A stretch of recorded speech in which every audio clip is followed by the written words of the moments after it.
Let's talk about the 3 things I look for in every sales call and how I uncover that information to determine whether or not this person's a deal. The first one's vision.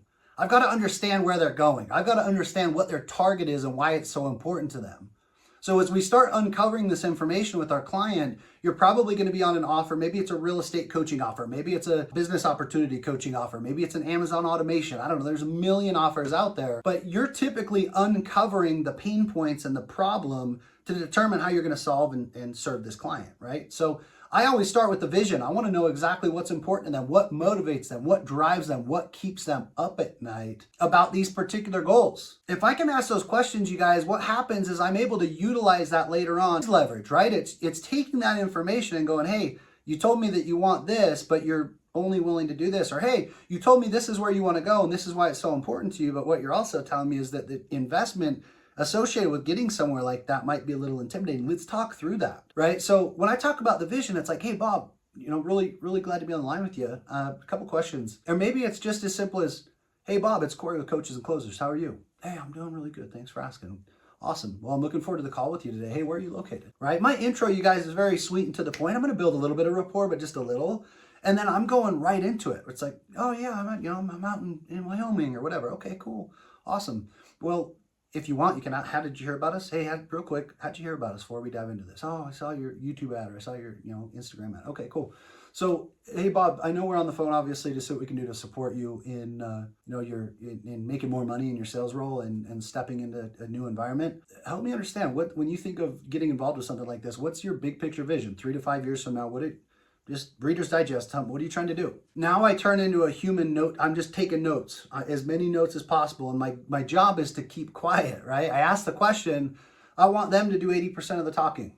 My job is to guide them and direct them with questions based on the information that I need to have, but let them tell me everything that they need to get off their chest in order to go, you understand me. You understand my problem. You truly, you led them there. So if we look at that and go a little bit deeper, one of the things that they might come back with is something like, you know what, Corey, I've seen your ads, I've seen your videos, and I'm tired of being tired, man. I'm tired of feeling like I'm grinding it out. And when I see my neighbor pull through at the end of the neighborhood driving a Ferrari or driving a beautiful, Mercedes Benz, and I'm driving a 10-year-old pickup or a 10-year-old car, and there's no way I could ever afford that, let alone do all the other stuff I want to do with my family. I'm tired of eking it out every day for a company that doesn't care about me. Notice how they're giving me their pain when I asked about their vision. So their vision in this scenario is, I'm tired of the pain, I want to fix it. Okay, well, what does that actually look like though? So if you don't mind me asking, vision-wise, and we'll talk about why you want to do it in a minute, but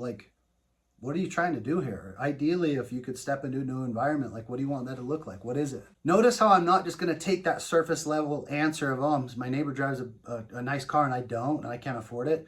Sure, that pain's important, but I haven't got to any of necessarily the meat of the problem yet, right? So as soon as you think you're done, you're going to go deeper. You're going to go deeper, deeper, deeper, right? So I'm still talking about the vision. What is his vision? Okay, well, you know what, Corey, truthfully, if I could just replace my income, right? And I make, okay, what do you generate? About 75 grand a year. So if I could replace my income, but have a life, man, that would be awesome. Okay. Well, Bob, let me just ask you a quick question. You mentioned if you could replace your 75K and have a life, if you're being honest with yourself, is 75K ever going to do the things you want to do with your kids or whatever? Maybe we've talked about kids, maybe we haven't. Is that ever going to really allow you to do what you want to do? I guess you're right. Right? So I want to dive into those things. So what's the vision? The vision is he wants to make more money. He's tired of being tired. Like, hey, what's your work schedule look like? Oh, you know what, Corey, I work nights and weekends. I work at a furniture place, whatever, sell furniture. I'm just tired of them owning my schedule, man. I'm tired of it. Okay. What would it be like, just out of curiosity, if you could work from home, taking 3, 4, 5 calls a day and 2 to 3 times your income? Oh, that'd be incredible. That's why I'm here, right? So are you married? Yeah, do you have a partner, spouse, significant other? So notice what I'm doing. I'm trying to navigate through the call like, hey, you've got this vision, but who else does that vision affect?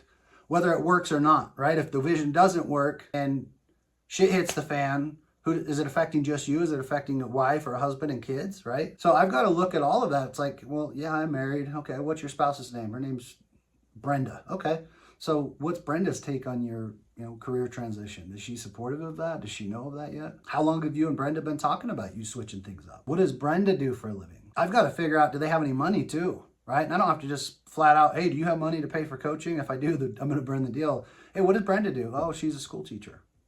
Or maybe, hey, Brenda owns an accounting business, right? I'm going to take two different approaches. If she's a school teacher and between the two of you, how comfortable are you guys? What does that actually look like? So in the ideal scenario, if you had an opportunity to work with somebody at this capacity, Bob, somebody that could truly, or be in a position to make the money you want to make and work for a company you want to work with that gives you the time freedom and you make the money you're looking for, like, is there anything that would stop you from doing that? What else have you tried? How long has this been a problem? Why haven't you been able to fix it, right? I'm asking all those questions in discovery. So then you notice that I went from vision, now I'm going to, hey, what's it going to take? So let me just ask you something. If we were to take you under our wing and have a conversation about my team actually coaching you through this process, right? Consulting you on how to step into this new industry, how to make the money you want to make, but then also connecting you with these companies, right? Getting you the interviews with these companies and helping you land that role. Where do you feel like you're going to have the biggest obstacles or where are you going to have the biggest problems or run into the biggest obstacles in that process? So notice what I did. I went vision, I built it. What's the dream, right? What is the dream? Now this is a condensed version for the video, but I got down to the brass tacks of what's important. Why do I have to do it?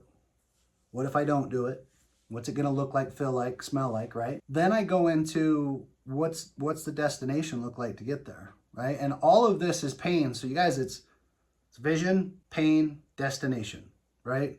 How do I make the pain of staying in the same spot 2 to 3 times more painful than them investing money into my program for me to teach them how to go double, triple their money? How do I remove the hesitation that's going to be there with somebody that's been W-2 their whole life? They've known if they show up to work, they get a paycheck no matter what. Well, the flip side of that is, hey, when's the last time you were able to design your paycheck? When's the last time you could go work a little bit harder, make a little bit more money? When's the last time you could work a lot harder, make a lot more money?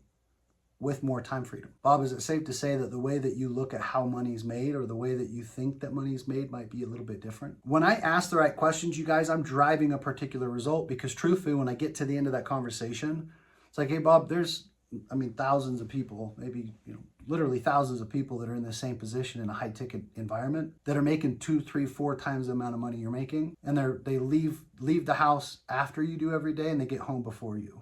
What do you suppose they have that you don't? What do you think they were willing to do that you haven't been willing or haven't known how to do? So you guys notice my tonality, right? When I'm doing some of my ads and my videos, like I'm pumped, I've got energy, I'm getting after it, right?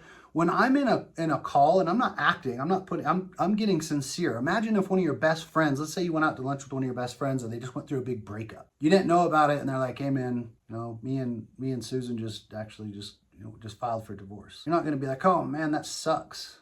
Sorry to hear that. What are you doing tomorrow though? Do you want to go golf? You're going to process that and you're watching your friend's face, their body language, their tone. Oh man, I'm so sorry to hear that. How long has that been going on? Notice the difference in tonality on when I'm in the conversation about something painful. I can't just go from here to, wow, but it's, oh man, are you doing okay? Notice the difference in the tonality. Notice the difference in the body language. When I drive pain in that regard, and it's legitimate pain, I'm not trying to make pain when it's not there. I'm trying to figure out where's the bleeding so I can help stop it. So you guys, I guess what I would ask is, if I were asking you all these same questions, but I went much deeper, this call is probably 30, 40-minute call, asking a series of these questions to figure out where you're at, where you're going, and what you're going to need to get there. What are your fears and hesitations? What are your strengths and weaknesses and obstacles, right? So it's safe to say, if I covered all that up front, that I could go through the money with a lot less hesitation, with a lot less roadblocks, right? Those are the 3 things I look for in every single sales call, and then the 3 things that I go through in every single sales call.